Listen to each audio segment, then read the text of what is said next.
We're back out here once again, and today we're talking about a bait I just did not want to like. But the more I used it, the more fish it just kept catching. What is it? Well, stick around. We're going to talk all about it. Ooh, there we go. That's a big fish. Oh, he hit it. He hit it good. Ooh, that's a nice fish. Come here, big boy.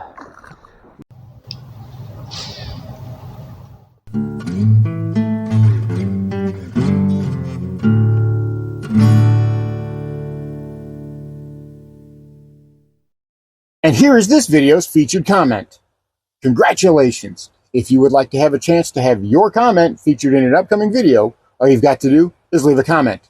And now, on with the video.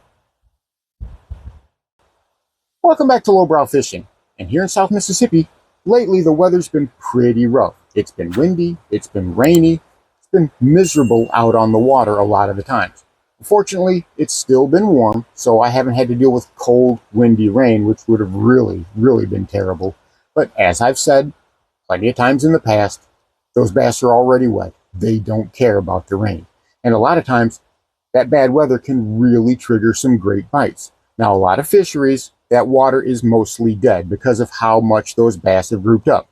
So a lot of places are just empty. But when you can find those schools of bass, then you can really have a great day if you know what it is that they're looking for. Around here, they've gone back to chasing bait balls, big balls of bait, shad and shiner, and they're feasting on them. But on the minus side, well, they've become very finicky. I tried a jerk bait with no luck. I've tried Waco rigs, wacky rigs with no luck, and they just didn't want to chase any of those things, which is very odd. Topwater bite, out of the question. I haven't had a topwater bite. I can't tell you the last time I got a fish on topwater. But there was a type of presentation that I could use that really generated those strikes. But before we get into that, I want to thank everyone who stopped by my online store over at diamondbackbaits.myshopify.com. I have handmade jigs made by me personally. I don't have a huge staff. It's just me.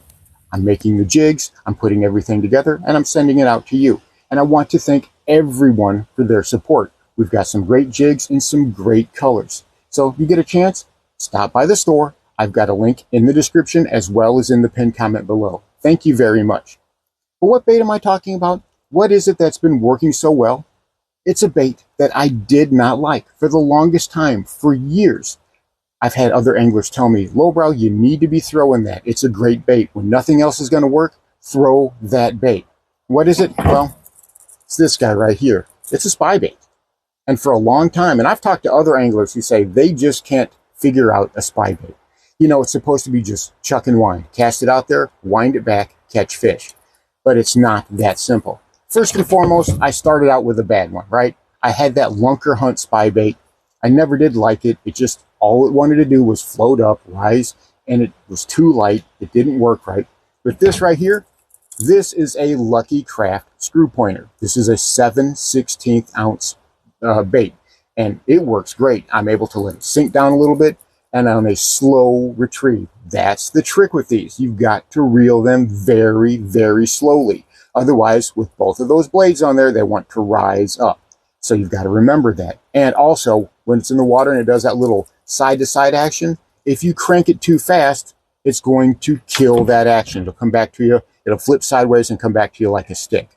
So that was one of the things that I was having a problem with. But once I figured those out, I started catching so many fish. And the last time I went out to the lake, it was rainy, it was nasty, it was windy, it was just a miserable day. But within the first few casts using that spy bait, I was able to find fish.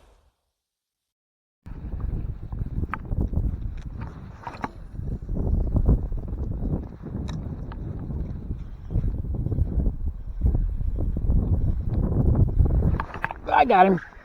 Oh, I got him. He hit it pretty good. All right, so spy bait's doing work already. There we go. Come on, buddy. Not bad, not bad. He went after it too. Certainly not a huge fish, but he inhaled it, which is what you love to see.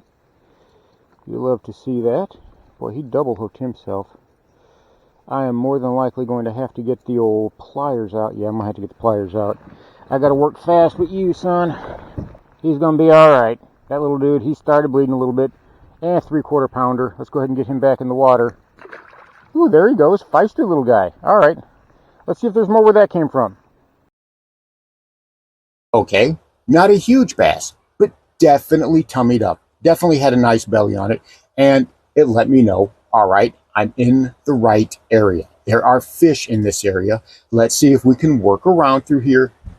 Maybe find a few more. Maybe find a few more nicer fish. Now, the water wasn't that deep. It looks like I'm out in the middle of the lake, and I am, sort of, but that water is not more than 5 or 6 feet deep right where I'm at. And a lot of the places that I was working is easily within 1 cast length from the bank. So even bank anglers, this is a strategy that can work for you. Now, thick vegetation and a spy bait are not going to go well together. They don't just do well together. They will hang up on hydrilla and grass and milfoil every single time. But using it to tick the tops of that vegetation and come through right over the top of that milfoil in those areas, along those hard edges, right?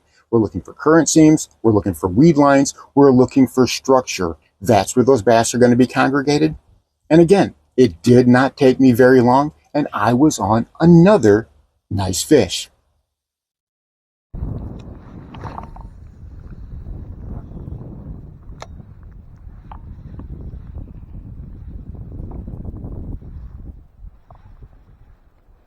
I'm probably going to have the lake all to myself today because I'm the only person crazy enough to be out here.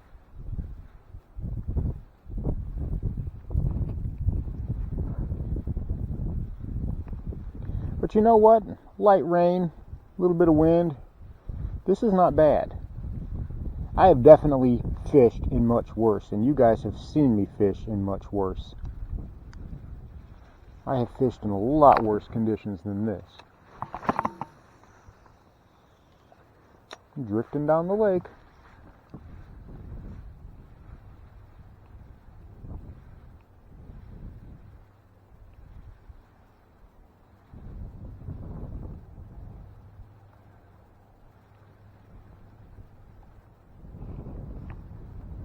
Just drifting down the lake.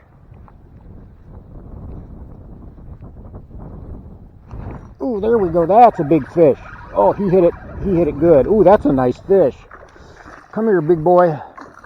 Wow, look at you. Oops, you're not getting away. Nope.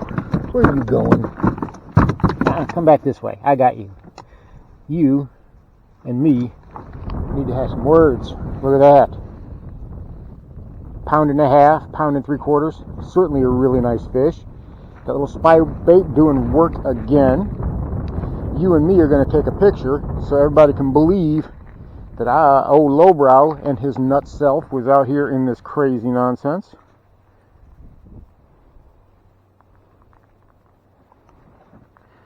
That, and I got to troll the wife.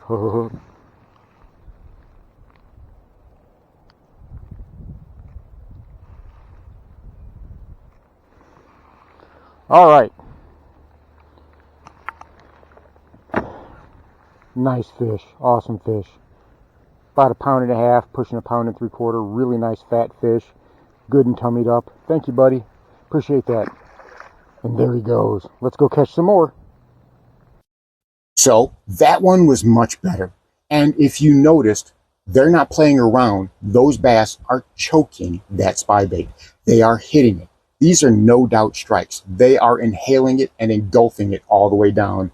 I'm always having to take my pliers to get the hooks out, which that lets me know that I'm on the right path. Couldn't get a bite with a jerkbait, couldn't get a bite with a wacky rig or a Waco rig or several other types of presentations, topwater included, but that spy bait went to work almost immediately. And I noticed that there were some fish even further north. Water's a lot more shallow up there. Water is a lot more vegetated out there, and it's choked everywhere with hydrilla. A spy bait is not going to work. But I headed up that way anyhow because I saw some big girls in that area and I just wanted to catch them. So what was working for me when I did that? Well, a weightless fluke. And this is a Reaper bait, soft plastic jerk bait. This is in that green pumpkin color. You say, well, it was dark outside and you had a little bit of wind. Why did you go with that? Because that water is super crystal clear. I could easily see all the way to the bottom like the water's not even there. No stain at all. So that color actually worked quite well. It was very visible under the water. Although I didn't start out with that. I actually started out with a white cream soft plastic jerkbait. And it was crazy because those bass were right up next to the bank. Again, bass are hugging the bank right now. They're pushed up a lot more shallow than you think they are. At least a large population of them are. There's going to always be bass in different areas of the lake. That's just how it works. But a good population of those bass are going to be hugging the bank. And bank anglers can really do some damage right now. I tied on that white soft plastic jerkbait. I made a cast right into flooded brush. And I'm telling you what, this nice bass hit it.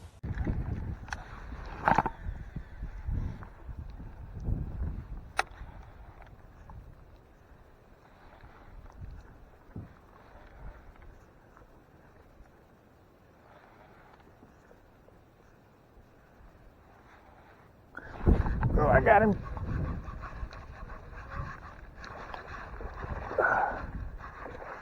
That's a good one right there, kid. That's another nice fish.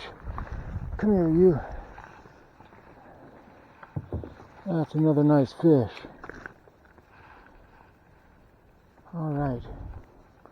On the old soft plastic jerkbait. Pound and 3/4. Maybe just shy, but definitely between a pound and a half, pound and 3/4. Beautiful, beautiful fish. Beautiful fish, beautiful fish. Pound and 3/4, somewhere in that area. Gorgeous. All right, there he goes. Thank you so much, little buddy. Let's go catch some more. So even though it was a very nasty day outside, I was able to catch quite a few fish. That spy bait did work, and up shallow, that fluke, that soft jerk bait did a lot of great work. I was able to put very nice fish in the boat. And the thing that I was noticing is that it wasn't taking long. That bait would hit the water and boom, I was getting a bite. It was taking me by surprise almost every single time. It didn't matter if I was using the spy bait. It didn't matter if I was using the soft jerk bait. I was getting the same result. That told me those fish were very active and they were ready to feed. So next time you head out to the water, think about that. Try a spy bait if you haven't.